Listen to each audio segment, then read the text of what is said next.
See, the point is that they had to accept something because this is the start point. Because as far as the Pakistan side was concerned, they gave the briefing within 48 hours to the international media. And after that, the entire international media knew what's going on. The Americans knew what is going on. Chinese knew what is going on. See, this is not the age of commercial satellites, what CDS said, that we'll have the commercial side. This is the age of real time intelligence by satellites. And the Chinese have those capabilities. So, what went down is known to everybody except our own people. So, at some stage, for the credibility of India, they had to accept something. So, he accepted that. Now, obviously, it's a narrative which is not helpful for the image of the government. But the point here is that the government should have, first of all, thought about it, that this disproportionate response, is it helping us? Now, this is important. On the one hand, it was disproportionate response, and on the other hand, if the political objective was to end the proxy war of Pakistan, I don't think that has been accomplished. If the military aim was to create a deterrence against the Pakistan military, it has not been accomplished. And the most important thing is, we earlier also used the air power, which was in 2019 Balakot air attacks. Then also the limitations of our air force were exposed. Now they are further exposed. So what are we getting out of it? Only the government knows that. What is going on is, in my assessment, that when the Prime Minister came to power in May of 2014, that is the time the Air Force chief was with the name of Air Chief Marshal Arup Raha. And since then, the Air Force has been seeking a sub-conventional role for the Air Force.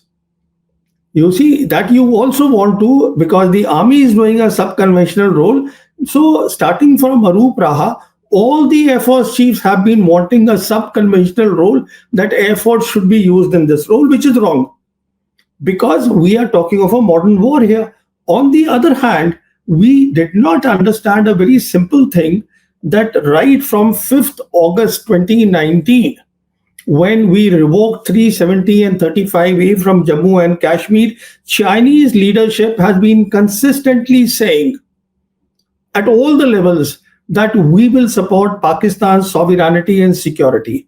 What that means is that the two militaries, the PLA and the Pakistan military, had actually started intensive exercises, which is joint exercises against a very clear enemy.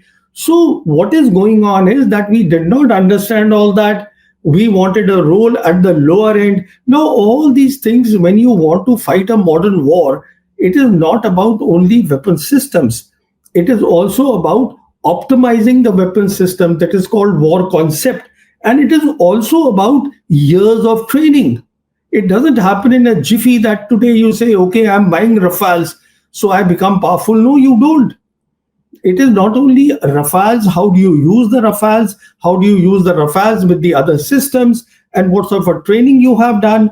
What sort of understanding you have of electronic warfare? You see, these things are important. We saw in Balakot very clearly that the Pakistan Air Force displayed better electronic warfare capabilities. So we should have understood that in a modern war, electronic warfare is very important. Because if you can jam the enemy's communication, there is trouble. How do you do the operation if the communication are jammed? I mean, we faced it in 2019, which is why our pilot, our squadron leader, he was made prisoner of war. So we should have learned that lesson. Instead, the Indian Air Force leadership is saying that we should have a role in counter-terror operations, sub-conventional operations. And see, on top of that, you listen to the present Air Force chief. I actually sympathize with him, Air Chief Marshal AP Singh. He said openly that, look, the DRDO and the HAL, they have not met any of the timelines. Now, on the one hand, you want to do Atmanirbharta at a time when there is a big crisis at hand. He was expressing his helplessness at his reduced combat capabilities, his squadrons. You see, even if the private players come, nothing will happen, in a day or 2 days. It takes time. All right. He has a problem. His problem was very simple. He understands that Pakistan Air Force is strengthening. He understands that perhaps even the Chinese will come and help the Pakistanis, though we saw in this operation that they actually came whole hog. The Chinese have come whole hog in support of Pakistan. So that was the eye opener for us. I don't know how many eyes have opened here after seeing that. So the point the air chief was making is that my strength, combat strength, whatever my authorized strength was, about 42.5 squadrons, it has come down drastically. He was simply stating a fact. What do I do if you guys can't give me the indigenous stuff? Something needs to be done. And that is the appeal that he was making. After seeing this operation, it is time for our security planners and our defense services to start worrying. I am not talking about the political leadership, whether they want to celebrate, don't want to celebrate. That's a different subject altogether because you can always build a narrative. You see, building a narrative is not the great thing. I mean, it's not a difficult thing. You can always build a narrative for the people who are willing to hear, in any case, who are willing to believe you. But the key thing is that the security planners, there are far too many lessons, far too many limitations. There is no doubt about it that at this stage, it will be very difficult, rather impossible is the word I would like to use, that in a modern war, if let's say there is a war, God forbid, in let's say 12 months' time, then there is no way you can take on the combine of China and Pakistan, even if China is not showing the hand. China, please understand, today is at the cutting edge of modern warfare. How do you take on these two? And all that became very clear. And then on top of that, the government has created, the Prime Minister himself has created a new normal. And a new normal is extremely dangerous because it has brought the threshold of war dangerously low. And on top of that, we have fired missiles, both sides have fired missiles. That means the traditional battlefield, where things were that this is the front line, this is the depth, it has all evaporated. There is nothing called a front line any longer. When this new normal is so dangerous, you have to understand what the next war will be like. So, from my perspective, I would imagine that our security planners, our defense services should be extremely worried. They should be having sleepless nights. What is going on? See, first of all, what the foreign minister said, there are different interpretations now they are giving. I won't worry about that. As I said, my key worry is why did you do a disproportionate response and expose the limitations of your Air Force, which is the lead force in the next war? That is one worry. Second is the point that you raised. You see, it will not happen even if today we get the Rafales, which is not happening. We get the Sukhois. There is a lot of issue of integration.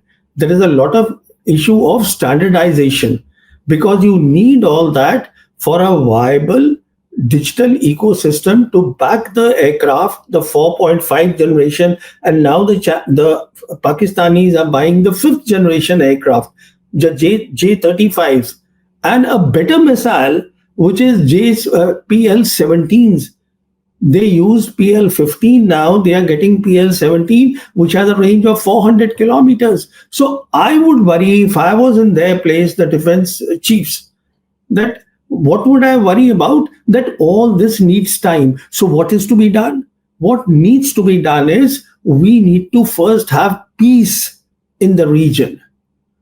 We need to create a security architecture in the region and have Pakistan and China inside the tent. That will give us time then to focus on our development. We have poor people in our country and focus on the deterrence building. All these things, this is all talks that I buy the Rafales, I can take on Pakistan. No, because Pakistan and China have been training since 2019 very hard. So how do you, bridge that gap? You need years of training yourself. So, these are not easy things. And the real situation, this operation it's shown us very clearly. It is up to us. We want to see it or we don't want to see it. You can ignore it. No, see, aerial superiority is one thing. In the next war, you have so many other things also. Aerial superiority, you have very good air defense systems. You have, there are a lot of issues involved here. So China today, as I said, is at the cutting edge of modern war. China has given a commitment to Pakistan. China will walk the talk. China's credibility has gone up amongst the globe, amongst the global South nations because of this operation at a time when all the big powers, their credibilities are going down. You see where's the credibility of Trump's America today? So when Absolutely. we see, so it's a big picture. This operation has military implications, geopolitical implications, regional implication. It has a lot of things. Now, if you don't want to see them, don't see them. See how the stature of Pakistan has gone up after this Yes. event. Now, as far as Pakistan is concerned, today I had these figures somewhere. Very interesting. They've got an IMF loan of 1.3 billion. World Bank has given them 4 billion. Then Asian Development Bank 800 million. Then they are on panel. They are on panel of United Nations Security Council anti-terror panels. The Pakistanis are there. I mean, we are saying that, you see, the point is that terrorism is not the issue that it used to be in 9/11. It is not today. The issue is modern war. Today, the issue is conventional operations. And in any case, there is no globally accepted definition of terrorism. So when we go around telling the world it is good, but what is the effect of it? You see, when all these delegations went there and all the pictures are being put, which is fine. But if this is the result that I just read out to you, after all that, then obviously the profile of Pakistanis, their geopolitical profile, all the three great powers, America, Russia, and China, in any case, is their strategic ally. They're all standing with them. The Muslim world is standing with them. The Arab world is standing with them. Central Asian Republic is standing with them. Everybody is standing with them. Why? I mean, it's anybody can see this. Honestly, there should have been no debate at all because the situation is so clear. But if you want to live in an alternate world, you want to create an alternate narrative, well, that's your choice. First of all, India was not taken off the guard because India took the initiative. Operation Sindoor was started by India. If India cannot understand it was China and Pakistan after 5th August 2019, then there is a problem with the top Indian security team. And now you are asking me what they will do is they will do nothing because we have at the highest level declared that this is not the era of war. Hmm. You see, Yes. when you have already declared that we have created a new normal, we are being very difficult, we don't want to talk to Pakistan, we don't want to talk to China. See, the first thing is that the Indian side didn't really realize that they were up against not Pakistan, but Pakistan and China. So that's the thing. And as a consequence of that, I believe that the Indian response to the Pahalgam massacre was disproportionate. Now, this is very important. What this means is that they did the proxy war, we lost lives in Pahalgam. So, this is terrorism. Terrorism is what we call the sub conventional operations. And as a response, what we did is we went completely overboard and we did the conventional operations and that too at the high end. Because when you use air power, and especially between India and Pakistan in the next war, air power will be the leading element of war. So the second point that I want to make is disproportionate is very important because to their terrorism, we responded with the high end of conventional war. So people around the world understand all these things. That's the second point. The third point is that there is no doubt about it that in the air war, as far as this combination was concerned of China and Pakistan in terms of weapon systems, their J-10 and the PL-15 missile, it did a very good job. And this is perhaps the reason that the Chief of Defense Staff, General Anil Chauhan, hesitates to give out the numbers of the aircraft which have been shot down. You see, when he spoke to the Bloomberg journalist, he said, "I don't want to put the number," conceding that yes, aircraft have gone down.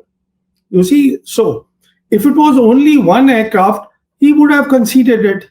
The reason is, if it was only, and in my assessment, this combination did very well of J10 and PL15, which is the reason that today Indonesia also is considering seriously of buying the J10. Then we also saw that after that night, which is the sixth, seventh night, we saw that the stock of the makers or the manufacturers of J10, which is the Chengdu Aerospace Corporation, it shot up. Now, all these things don't happen if there is only one aircraft which has come down. And the reason is very obvious why the CDS doesn't want to accept the losses is because if he accepts that, then he's also accepting, which is a very dangerous thing, the limitations of the Indian Air Force.